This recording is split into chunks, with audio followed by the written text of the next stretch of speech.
우리 신명기 19장부터 살펴보도록 하겠습니다. 우리 가로 없는 3까지 했었죠. 규례에 대한 교훈 18장까지 살펴봤고, 그 다음에 이제 율례에 대한 규례, 지도자를 세워서 백성들에게 여호와 하나님이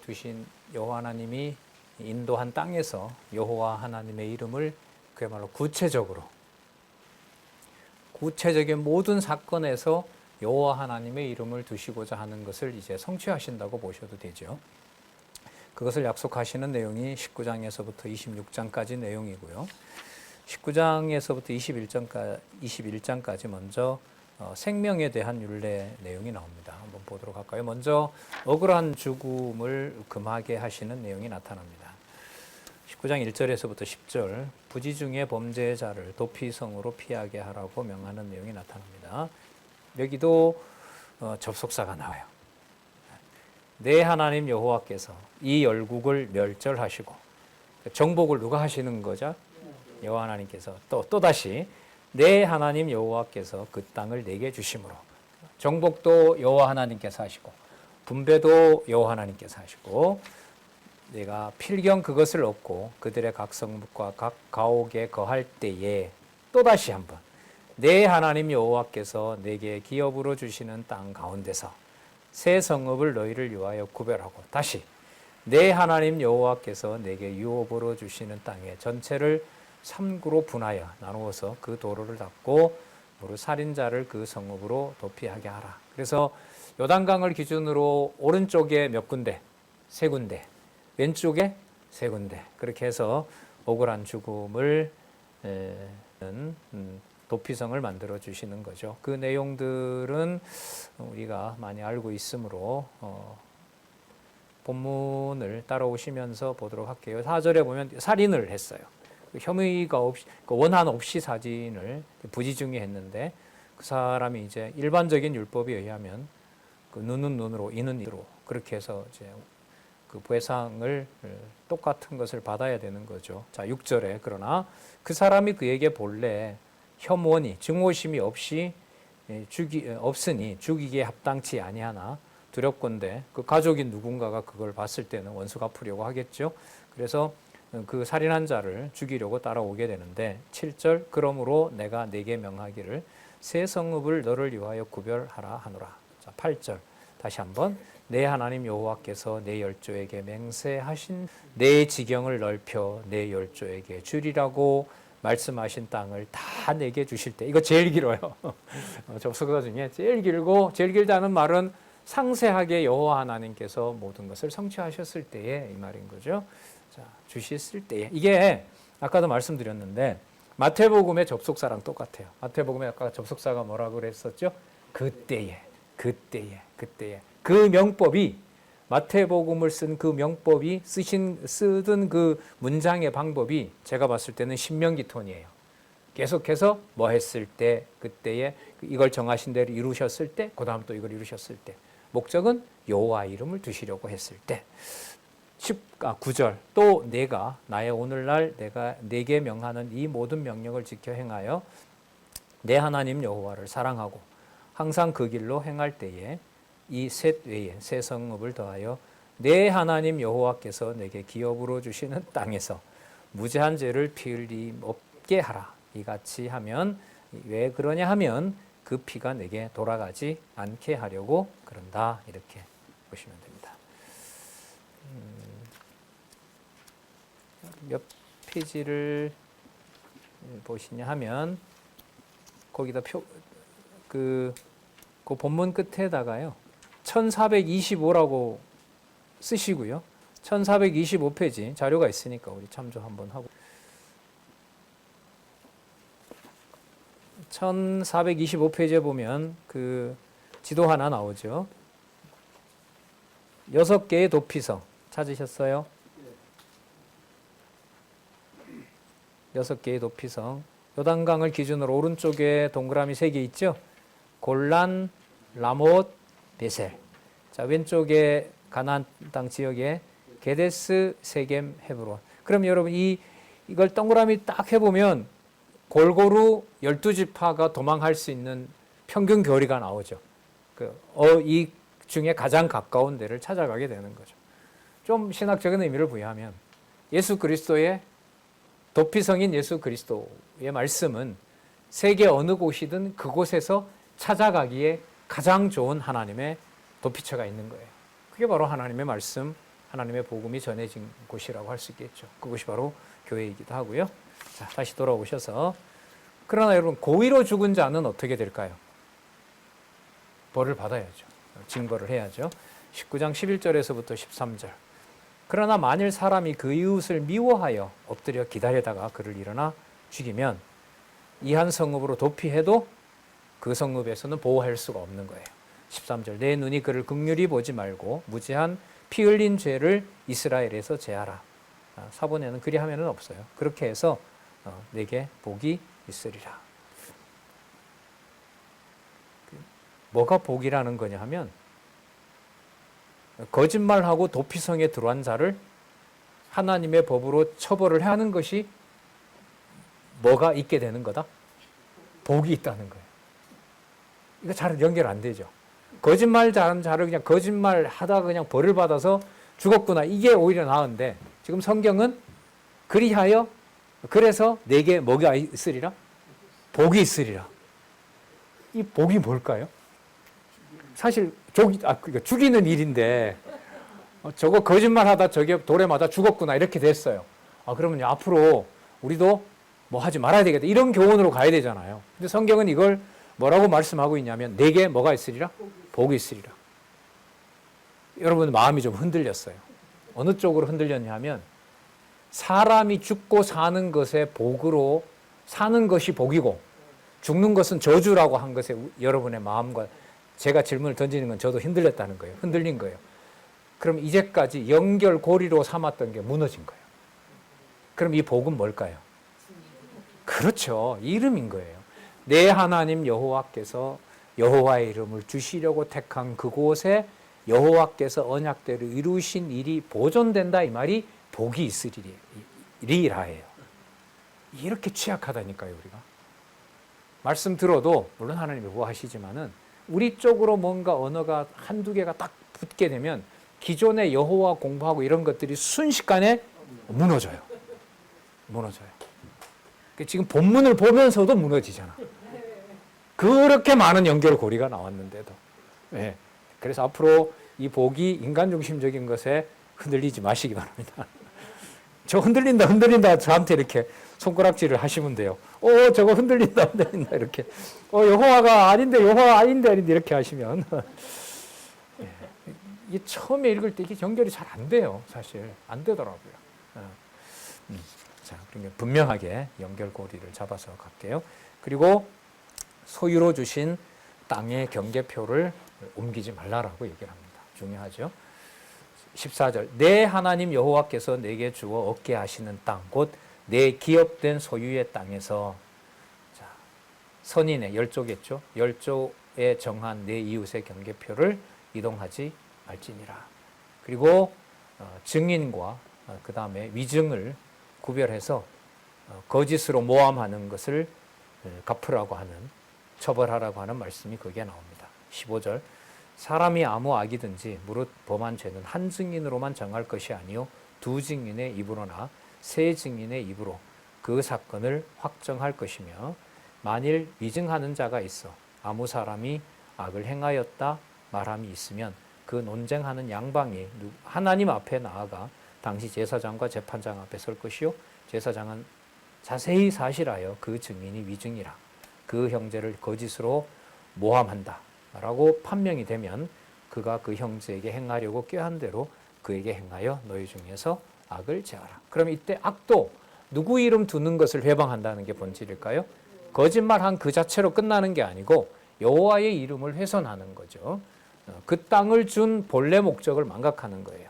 자, 그리하면 그래서 그 남은 자들이 듣고 두려워하여 이후부터는 이런 악을 너희 중에 다시 행하지 아니하리라. 내 눈이 긍휼히 보지 말라. 생명은 생명으로 눈은 눈으로 이는 이로 손은 손으로 발은 발론이라. 그렇게 해서 위증하는 자에 대해서 그대로 갚으라고 얘기를 하시는 겁니다. 자. 그 다음에 전쟁 시 생명을 하게 하시는 내용입니다. 계속 생명과 관련해서 20장 1절에서부터 9절 염려가 있는 자는 귀가하여 무리를 경고케 하라고 합니다. 자, 20장 1절 이제까지 계속 확인했던 그 내용이 뭐냐 하면 누가 그 땅을 정복하고 약속의 땅을 주신다? 여호와 하나님께서. 자, 그 맥락에서 또 연결이 돼요. 반드시 연결고리를 가지고 신명기서는 기록해요. 내가 나가 대적과 싸우려 할 때에 말과 병거와 민중이 너보다 많음을 볼지라도 그들을 두려워 말라. 왜냐하면 애굽 땅에서 너를 인도하여 내신 내 하나님 여호와께서 너와 함께 하시기 때문이다. 네가 싸울 곳에 가거든 제사장이 먼저 백성에게 가서 알려줘야 돼요. 3절에 보면 그들에게 오늘날 대적과 싸우러 나왔는데 마음에 겁내지 말며 두려워 말며 떨지 말며 그들로 인하여 놀라지 말라. 너희 하나님 여호와 4절 같이 읽어보겠습니다. 시작. 너희 하나님 여호와는 너희와 함께 행하시며 너희를 위하여 너희 대적을 치고 너희를 구원하시리라 하시는 자니라 할 것이라. 자, 그러니까 누가 대적을 치신다? 여호와께서. 자, 그러면서 얘기를 합니다. 그러니까 여러분 전쟁을 하려면 한 사람이라도 더 모아야겠죠. 그런데 여호와가 치신다고 하면서 그 증거를 뭘로 주냐 하면 싸움에 나갈 수 없는 자는 싸움에 내보내지 말아라. 그러니까 왕의 입장에서 보면 한 명이라도 더 모아야 전쟁이 돼요. 그러나 전쟁 목적이 누구의 이름을 두는 거기 때문에 여호와의 이름을 두는 거기 때문에 인간의 능력이 아니라 하나님의 능력으로 된다는 것이 목적이기 때문에 백성 중에서 궐이 나도록 해서 그에게 생명을 보존하도록 하시는 것이 바로 목적이라는 사실을 여기서 알려줍니다. 새 집을 짓고 낙성식을 하지 않았어요. 그러면 돌려보내라는 거예요. 내가 지어서 남이 차지하도록 하지 말라는 거고요. 그 다음에 6절에 보면 포도원을 만들었는데 과실이 이제 열리게 돼요. 그 자도 빼라는 거죠. 7절에 보면 약혼하고 신혼을 차리지 못했어요. 그러면 그 여자 다른 사람 가져갈 확률이 많으니까 집으로 돌려보내라. 그리고 8절에 유사들은 오히려 또 백성에게 고하여 이르기를 두려워서 마음에 겁나는 자가 있느냐 겁이 나도 집으로 돌아가라고 얘기를 합니다. 자, 그래서 9절에 백성에게 이르기를 필한 후에 군대의 장관들을 세워 무리를 거느리게 할지니라. 이만큼 인원이 줄었는데요. 아니다. 내가 가서 내가 전쟁하도록 하겠다. 그게 여호수아에서 이루어지시는 거 여러분들 아시죠? 자, 그 다음 보도록 하겠습니다. 그 다음 내용은 전쟁 시에 평화를 예언하고 무조건 가서 다 진멸하지는 마라. 구분을 하도록 합니다. 20장 10절에 보면 내가 어떤 성읍으로 나아가서 치려할 때에 그 성에 먼저 뭐하라? 평화가 여러분 샬롬이에요. 샬롬. 예루살렘이 머무는 곳, 샬롬이 머무는 곳, 평화를 선언하라. 그런데 여호와께서 평화를 이렇게 선언하라고 하는데 여호와께서 무조건 진멸하라고 한 데는 평화 선언 없이 그냥 바로 쳐야 돼요. 그걸 여호수아에서 가면 우리가 알 수가 있어요. 그 성읍이 만일 평화하기로 화답하고 너를 향하여 성문을 열거든 그 온 거민으로 네게 공을 바치고 너를 섬기게 할 것이요. 12절 만일 너와 평화하기를 싫어하고 너를 대적하여 싸우려 나가거든 너는 그 성읍을 에워쌀 것이요. 내 하나님 여호와께서 그 성읍을 내 손에 붙이시거든 너는 칼날로 그 속에 남자를 다 쳐 죽이고 오직 여자들과 유아들과 육축과 무릇 그 성 중에서 내게 탈취한 모든 것은 내 것이니 취하라. 그 다음 내가 대적에게 탈취할 것은 내 하나님 여호와께서 내게 주신 것인즉 너는 그것을 누릴지니라.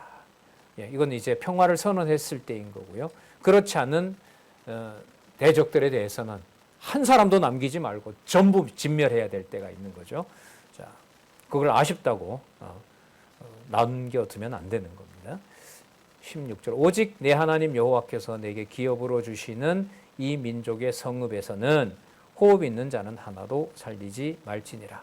자, 여기서 구분이 되네요. 그럼 어디는 평화를 선포하고 어디는 다 죽여야 되느냐? 가나안 족속들은 다 죽여야 돼요. 거기 나오죠? 헷 족속, 아모리 족속, 가나안 족속, 브리스 족속, 여부스 족속 여기는 다 진멸해야 돼요. 다른 지역에서 평화를 선언하면 그 평화를 그대로 받아줘야 되는 거고요. 진멸해야 될 대상자들을 선명하게 알려줍니다. 이는 그들이 왜 그러느냐? 그 신들에게 행하는 모든 가증한 일로 너희가 가르쳐 본받게 하여 너희로 너희 하나님 여호와께 범죄케 할까 함이니라. 예. 그러니까 이게 뭐냐면 화친을 맺으러 올 때 이스라엘의 통치를 받고자 하는 자가 있는가 하면 그 민수기서에서 살펴본 대로 발람 왕이나 그 모압의 그 모압처럼 뭐하러 와서 몰래 거짓으로 와서 그 백성들이 누구를 섬기지 못하도록 여호와를 섬기지 못하도록 오는 자도 있다는 거죠.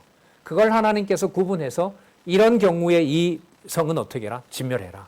하나도 남기지 말고 다 이제 쓸어버리라 라고 얘기를 하고, 다른 경우에 기브온이 그랬나요? 그 여호수아서에 가면 마치 자기네들이 멀리서 온 것처럼 막 그 부패한 빵이나 이걸 가지고 우리가 이 나라의 이 여호와를 알기 위해서 왔다고 하면서 화친을 거짓말을 하죠.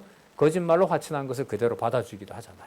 그걸 여호와 하나님께서 관리하면서 당신의 이름을 두도록 하신다는 겁니다. 그 다음 20장 19절에서부터 20절, 전쟁 시 필요한 것 외에는 수목을 베지 말라고 얘기를 합니다. 다 너희들에게 필요한 수목이 있기 때문에 과목을 내는 거라든지 그런 것들은 다 베지 말라는 거예요. 그건 그대로 쓰라고 얘기를 합니다. 자, 그래서 21장으로 넘어가면 무죄한 피를 흘린 죄에 대해서는 제사장을 통해 그 소송 문제를 해결하라고 얘기를 하는 겁니다. 자, 억울한 일 때, 무죄한 피를 흘린 것에 대해서 원수를 갚으려고 하고 자기는 억울하다고 하고 이 경우에 이제 제사장에게 오는 거예요. 21장 1절에 보시면 내 하나님 여호와께서 내게 주어 얻게 하시는 땅에서 또 나오죠. 혹시 피살한 시체가 들에 엎드러진 것을 발견하고 그 쳐 죽인 자가 누구인지 알지 못하거든. 여러분 이 단서 있잖아요. 내 하나님 여호와께서 내게 주어 얻게 하시는 땅이 안 나오고 계속 요 사건들이 계속 진행되는 것과 내 하나님 여호와께서 내게 주어 얻게 하시는 땅에서가 계속 중간에 전제로 들어가는 것하고 차이가 엄청나게 있는 거예요. 그러니까 여호와 하나님께서 약속하신 대로 이루어 가신다라는 것하고 연관이 되는 거고요. 혹여 돌을 들어서 이방신을 수용하자고 했던 가족을 돌로 율법대로 그냥 쳐 죽이는 것하고 신명기서에 내가 약속한 대로 이 땅에 너희들을 데려다 놓을 때에라는 것을 기억하는 것하고 그 차이도 클까요, 작을까요? 크죠. 그러니까 단지 법대로 치자라는 것하고 그거 법대로 처리해라라는 내용이 출애굽기 이제 특히 레위기서에 나오는 거예요. 근데 레위기서의 기록하고 신명기서가 다른 것은 신명기서는 첫 번째 누가 그 땅에 들어가게 한다? 내가 그렇게 한다. 전쟁 누가 한다? 내가 한다. 그리고 그 생명도 누가 주관한다? 내가 주관한다. 이방인의 생명도 내가 주관할 거다. 그 내용들을 알려주는 것이 레위기와 신명기의 아주 중요한 차이인 거예요. 그러면 신명기에서는 지금 보시는 것처럼 내 하나님 여호와께서 내게 주어 얻게 하시는 땅에서라는 것이 들어감으로 해서 율법으로 형제를 죽이는 일이 있다 하더라도 그 상황에서 신명기서의 말씀으로 본다면은 누구 이름을 한 번 더 생각할 수밖에 없어요. 여호와의 이름을 한 번 더 생각할 수밖에 없도록 신명기서에서 이 내용이 보완이 된 거예요. 조항은 똑같아요. 나옵니다. 같은 조항이 있어요. 하지만 신명기서에서는 그 말씀이 누구 이름으로 목적이 있다는 걸 확 못을 박아줘요. 여호와께 있다는 걸 못을 막아줘요. 그러면 성경이 다 완성되었다는 말은 여러분 신약에서도 여호와 이름이 등장하면서 어떤 경우에라도 무슨 사건이라도 창조부터 심판까지 일어나는 모든 사건에서 이 하나님의 말씀이 서 있는 곳, 전해진 곳에서는 누구 이름이 완벽하게 드러난다? 여호와 이름이 완벽하게 드러난다는 거예요. 그 여호와 이름을 가장 소중하게 여기고 성경을 해석하는 핵심으로 여기는 데가 교회 동역자 협회입니다. 지난 말씀 운동 41년이에요. 근데 제가 글쎄 이게 인간적인 얘기인지 하나님께서 돌아보게 하시는 내용인지 그렇게 해주시기를 바라면서 말씀을 드리자면 신명기서에 나타난 이 연결고리인 여호와 하나님이 하신 그 일이라는 것이 가정교회와 성도들의 모든 생활과 모든 우리의 합력하는 사업에서 이 신명기서가 특히 연결고리를 여호와의 이름으로 못을 박아버렸다는 것, 완성시켰다는 것, 그걸 다시 한번 강조를 하고 싶어요. 이걸 우리가 원한다고 해서 이루어지는 건 아니에요.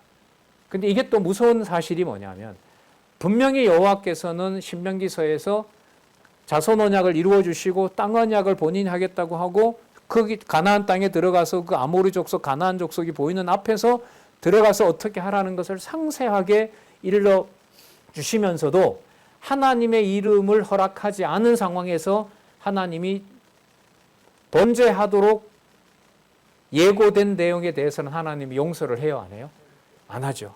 그러니까 누구 이름이 사라질 정도까지 쳐버려요? 여호와 이름이. 그래서 유다가 망했을 때 어디까지? 바벨론에까지 여호와의 이름을 옮겨버리는 일이 벌어지는 거죠. 이 경우가 여호와의 이름을 누구보다가도 귀하게 여기는 우리 교회 동력자 협회에서 앞으로 상상할 수도 없고 받아들일 수 없는 엄청난 일이 신명기서에 약속된 대로 일어난다는 거예요. 얼마든지 드러난다는 거죠. 그때 이게 에스겔서에 나오는 거죠. 그때 비로소 내가 누구인 줄 알리라? 여호와인 줄 알리라.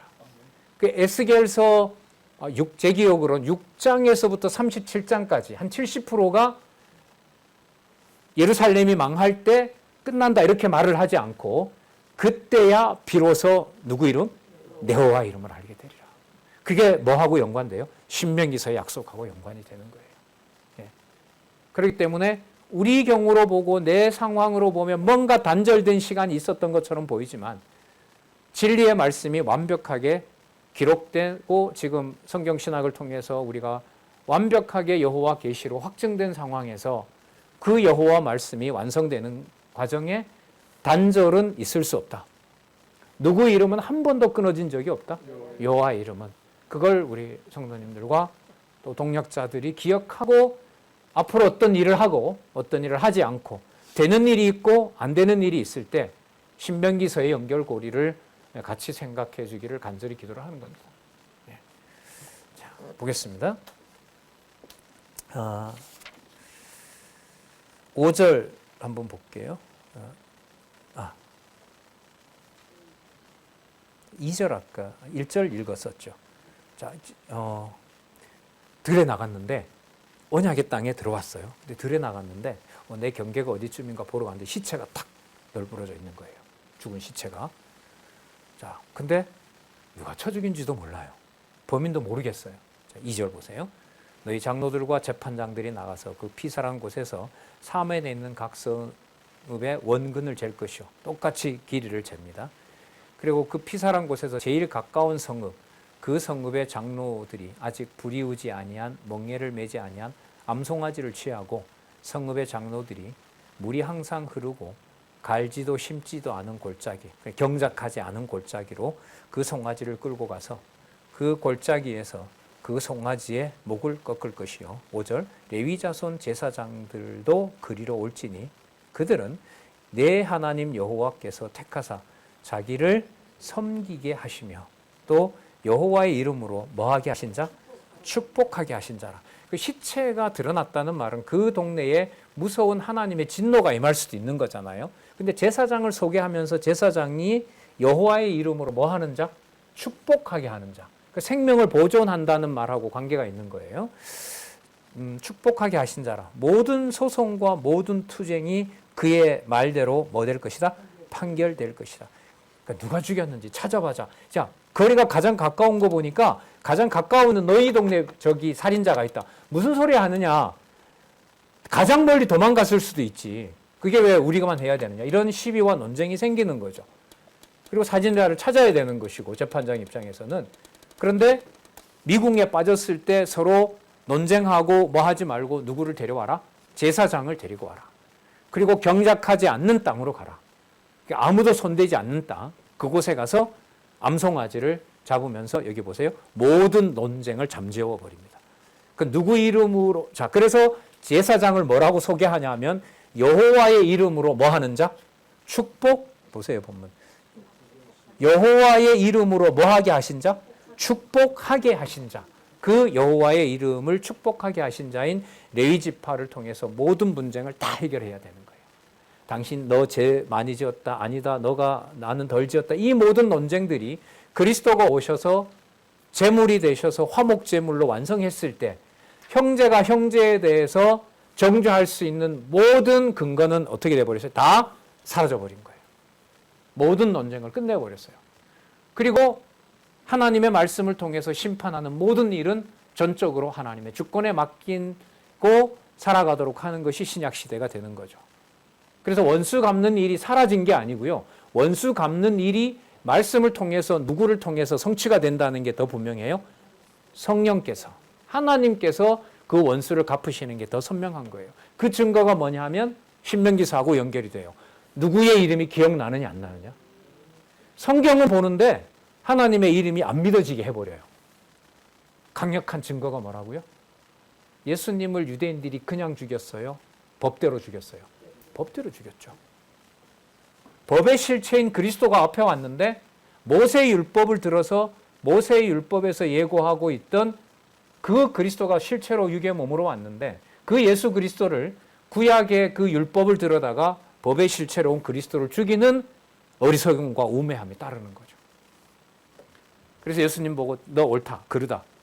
너가 그냥 너 하고 싶은 대로 하고 여호와 이름을 쓰지 말라. 마치 이것처럼 가장 가까운 데가 범인이지. 뭔 소리 하는 거야. 그 다음으로 도망갔을 수도 있지. 그게 이제 민족들이 생명체를 놓고 서로가 서로를 뭐하는 판단하고 재판하는 일이 되는 거죠. 그러니까 여기에 모든 소송과 모든 투쟁이 전부 다 종식되는 겁니다. 그런 의미에서 성경 계시 기록이 완성되고 여호와 계시 중심으로 성경 신학이 확정된 건요. 그리스도의 몸된 교회에서 네가 옳다 내가 옳다고 하는 그 모든 논쟁이 전부 못 해버린 거예요. 없어져 버린 거예요. 평정해 버린 거예요. 그래서 성경의 유일한 법은 교회 개혁론 마지막 페이지에 있죠. 교회의 유일한 법은 무엇이다? 성경이다. 이렇게. 성경이다. 그럼 그 성경이 살았고 운동력 있는 말씀이 뭐 할까요? 심판하는 거죠. 눈앞에 성경을 보고 읽는다 하더라도 여러분 모든 것을 여호와께 맡기고 여호와의 모든 속성을 찬양하는 마음으로 우리가 원하는 대로 가요? 안 가요? 안 가요. 갈 만큼 가게 해주신다는 게 맞겠죠.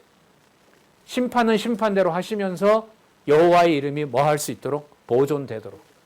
그래서 여러분 우리 교회의 방식이 만장일치를 권하는 거 아니에요. 성경에 보면은요 이렇게 됐습니다. 아니요. 그 성경 거기 말고 다른 데는요. 이러면서 뭐가 돼요? 성경을 가지고 논의하는 쪽으로 오게 되는 거죠. 그게 저는 앞으로 교동협에서 이제까지도 뭐 그런 방향으로 해왔지만 교회뿐만 아니라 우리 교동협 전체 모임에서도 그런 방향으로 오늘 여기서 봤던 대로 완결된 진리 체계와 함께 모든 소송과 투쟁이 깨끗하게 해결되는 그런 일들이 우리들에게 있기를 여러분도 원하실 거고요. 저도 간절히 원합니다. 자, 그리고 그 다음에 희한한 말씀이 나오는데 이방 여인의 생명도 보호하게 하는 내용이 나옵니다.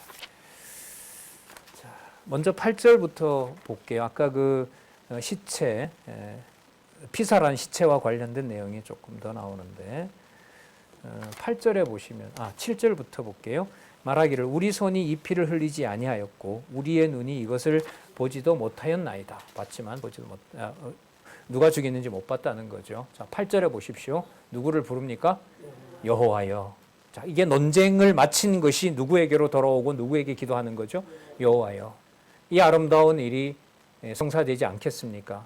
그 여호와를 찾는 거죠. 여호와여 주께서 속량하신 주의 백성 이스라엘을 사하시고 무죄한 피를 주의 백성 이스라엘 중에 머물러 두지 마옵소서 하면 그 피를 흘린 자가 사함을 받으리니 너는 이와 같이 여호와의 보시기에 정직한 일을 행하여 무죄한 자의 피 흘린 죄를 너희 중에 제할지니라. 우리가 찾아내서 우리가 처단하는 것을 하나님께서 막으신 거죠. 누가 해결한다? 내가 해결한다 이거죠. 자, 그 다음에 대적의 여인들을 정결케 하여 아내로 삼으라 하는. 그러면 생명 보호하고도 관계가 되죠. 이방 여인을 아내로 삼는 일이 벌어져요. 여러분 이게 보통 사건이 아닌 게 그 모압과 발락 사건이 신명기서에 나오잖아요. 근데 모압과 그 발락이 저주를 하려고 했을 때 성공합니까? 실패합니까? 실패하죠. 그 다음에 쓴 방법이 뭐예요? 모압 여인들을 남자들을 유혹하는 방법이었죠. 그래서 그 미디안 여인과 그 족장 하나가 자기네들 택한 백성의 진영으로 데리고 왔을 때 비느하스 맞죠? 비느하스 엘리바스? 엘리바스? 비느하스? 비느하스가 따라 들어가서 창으로 꿰뚫어서 죽여버렸죠. 그 이후로 누구 경계령이 내려질 수밖에 없어요? 이방 여인 경계령이 내려질 수밖에 없죠. 근데 지금 신명기서에 오면 이제부터 정복할 때는 뭐 해라? 아내로 삼아도 된다. 이렇게 얘기를 해요. 이건 뭐 레위기서나 이런 데서 상상도 할 수 없는 법이에요. 그러니까 이것만 떼서는 해석 안 됩니다. 21장 10절에서부터 14절은 21장 전체의 범죄자 생명을 대속하는 저 주제에 맞추어서 전체적인 흐름이 어느 정도 근거를 말을 하려면 한 가지 사실 가지고는 안 돼요. 적어도 두세 가지 사실이 만나서 거기에 공통점이 여호와 하나님으로 나오지 않으면 딱 떼서 이건 설명할 수가 없어요. 그러니까 특히 이제 이런 거죠. 10절 볼게요. 내가 나가서 대적과 싸움함을 당하여 내 하나님 여호와께서 그들을 내 손에 붙이심으로 내가 그들을 사로잡은 후에 내가 만일 그 포로 중에 아립다운 여자를 보고 연연하여 아내를 삼고자 하거든 이방 여인이니까 딱 죽여라. 이게 기존의 이제 분위기예요. 그게 아니고 12절. 그를 내 집으로 데려갈 것이요. 그는 그 머리를 밀고 손톱을 베고 또 포로의 위복을 벗고 내 집에 거하며 그 부모를 위하여 1개월 동안 왜곡한 후에 내가 그리로 들어가서 그 남편이 되고 그는 내 아내가 될 것이요. 그 후에 내가 그를 기뻐하지 아니하거든 그 마음대로 가게 하고 결코 돈을 받고 팔지 말지니 내가 그를 욕보였은즉 종으로 여기지 말라. 이방 여인이 아내가 되면서 다윗의 계보를 잇는 사건이 이 말씀이 누구를 통해서 성취되죠? 룻 이전에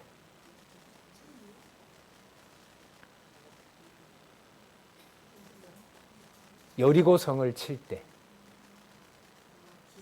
기생 라합. 라합이 누구의 계열을 잇는 조상이 돼요? 다윗, 예수 그리스도의 조상이 되잖아요. 이게 이루어져요. 물론 신학으로 보면 우리 강론집에도 있죠. 밑에 두 번째 이 율례는 이방 민족이 예수 그리스도의 신부인 성도가 되거나 그리스도 안에서 자유함을 얻게 될 것에 대한 예표로서의 모형과 그림자다. 당연하죠. 마태복음에 나오잖아요. 그 라합의 남편이 누구죠? 생각이 안 난다. 생각이 안 나네요. 그렇게 외웠는데도 그래 나온 김에 우리 한번 볼게요. 아시면 알려주세요. 빨리.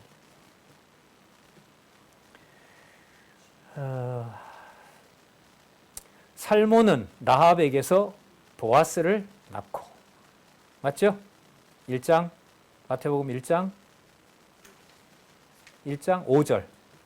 자, 살몬은 라합에게서 보아스를 낳고 보아스는 룻에게서 오벳을 낳고. 예. 자, 약속대로 된 겁니다. 그리고 이방 여인의 생명도 보호하신다는 거 봤고요. 그 다음에 장자의 권한을 유지하게 하시는 내용도 나타납니다. 21장 15절에서부터 17절. 미운 아내의 장자라도 장자의 기업을 주라고 명합니다. 두 아내가 있는데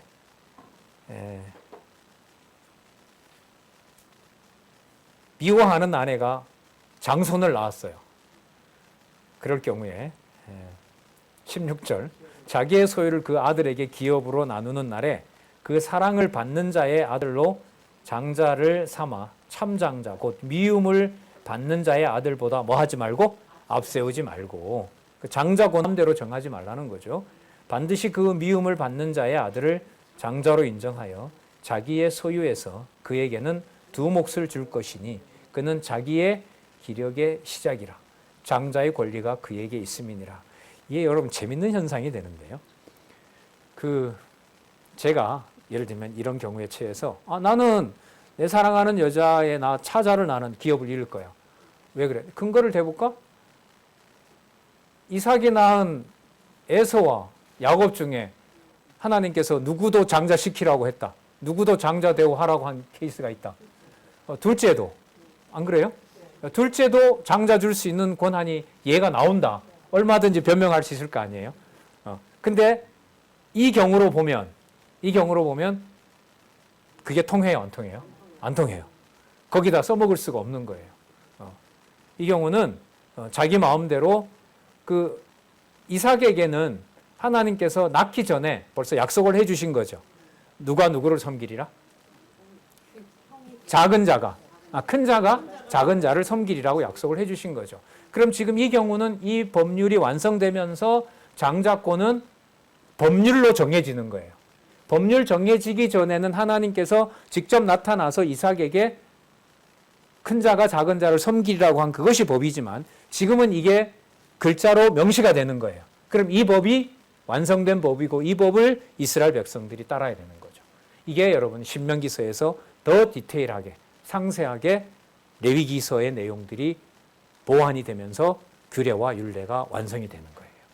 자, 그러면 누가 더 치밀하게 그 약속을 이루어 간다는 맹세를 해주시는 것이다? 여호와께서 그렇게 하신다는 게 더 확증이 되는 거예요. 그러면 나중에 그리스도가 오셔서 내가 율법을 폐하러 온 것이 아니라 뭐 하러 왔다? 완전케 하라고 왔을 때 구약의 기록만 남아있는 것과 신약까지 모든 법이 기록되는 것과 차이가 엄청난 거예요. 그러니까 예수님께서 가시면서도 빨리 좀 인간적인 표현이면 빨리 성령을 보내셔야 돼요. 왜냐하면 구약의 그 법으로 머물지 않고 뭘 완성해야 되니까. 하늘나라에 있는 법을 거룩한 백성이 되도록 하시는 법을 이 땅에서 완성을 해야 되는 거죠. 그래서 저는 제가 저런 이제 공부하고 역사적으로 인문학 하는 사람이잖아요. 요즘 보면서 그냥 틀을 잡아버렸어요. 예수님 오시기 전에 뭐 철학자나 예수님 오신 다음에 모든 교회 역사 속에 지성사 속의 모든 흐름은 완성된 하나님의 말씀으로 그 모든 문헌들을 하나님이 관리하신다. 그때 그 당시에 왜 그 책이 그렇게 유명하게 그 시대 사람들이 안 읽어보면 안 읽어보는 책이 됐을까? 좀 실없는 소리를 하면 여러분 서구에서 성경 다음으로 많이 팔린 책이 어떤 책이냐면요. 영국의 J.S. 밀이 쓴 바로 뭐냐 국부론이라는 책이에요. 국부론이라는 책이에요. 그 국부론이 모든 지금까지의 자본주의 사상의 근간이 돼요. 국부론이 나라가 뭐 한다는 책이죠. 부자가 되는 법. 그거 보면서 제가 웃었어요. 하나님 나라의 법은 이미 국부론 나오기 1500년, 1600년 전에 완성이 됐어요. 그러니까 어느 나라가 실체라는 걸 보여주는 법이에요, 성경은. 하나님의 나라, 그죠? 여호와의 나라, 하나님이 통치하는 나라가 완성이 된 거죠. 그러니까 그 하나님의 나라가 완성된 교회를 교회답게 하기 위해서 세상에 있는 모든 문헌들을 그때마다 하나님이 뭐 하신다? 관리하는 거죠. 뽑아 쓰기도 하고 뭐 어떤 사람 수십 권 쓰기도 하고 지금 이 시대에 그러니까 여러분 이게 정리가 좀 제가 볼 땐 필요해요. 여러분 AI가 2, 3초 만에 수천 권을 읽어내잖아요. 여기 전문가 계시지만은 수천 권을 요약을 해요. 10초 안에 2000년 사상사를 정리를 해요. AI가 몇 초 안에. 그 상황을 두고 뭔가를 새롭게 공부한다는 게 별 의미가 없어요. 그럼 여기에 대한 의미를 부여하자면 제가 이 내용은 신명기서가 레위기서와 뭐가 다른지 왜 이렇게 같으면서도 다른 일이 벌어졌는지 이걸 이제 고민을 하게 되면서 나온 결론이기도 해요. 그래서 요새 신문에 그 방향으로 써요. 아예 명쾌해져요, 점점. 왜 그 당시에 그렇게 뭐 그런 것들이 이제 비교해서 더 이제 연구를 하고 싶은데요. 어쨌든 하나님의 말씀이 정황무오한 모든 글자의 본질과 원형이 완성됨으로써 그게 교회의 지표가 되고 그 모든 문헌과 정보들은 현재까지도 그렇고 앞으로도 AI가 만드는 모든 정보들도 누가 관리한다? 살았고 운동력 있는 말씀이 살았고 운동력 있는 말씀으로 여호와 하나님의 이름을 두시려고 하는 곳에 적당히 하나님이 사용하신다. 때로는 어느 정도로 위협적으로 바벨론의 성전 파괴되고 바벨론의 모든 성전 기명들이 전부 뭐 된 것처럼 빼앗긴 것처럼 보인다 하더라도 하나님의 말씀은 하나라도 땅에 떨어지지 않게 하신다. 이게 AI 시대에 제가 한 서너 달 고민하면서 오늘 할까 말까 하다가 결국 입이 터져서 이런 좀 자유로워요, 사실 제가. 철학 책을 보더라도 좀 편해졌어요. 그래서 말씀을 드리는 겁니다. 죄송합니다. 새끼로 갔네요. 돌아올게요. 장자 얘기하다가 그랬죠. 21장 18절부터 21절. 부모에게 불순종한 자들을 돌로 쳐 죽이라고 명합니다.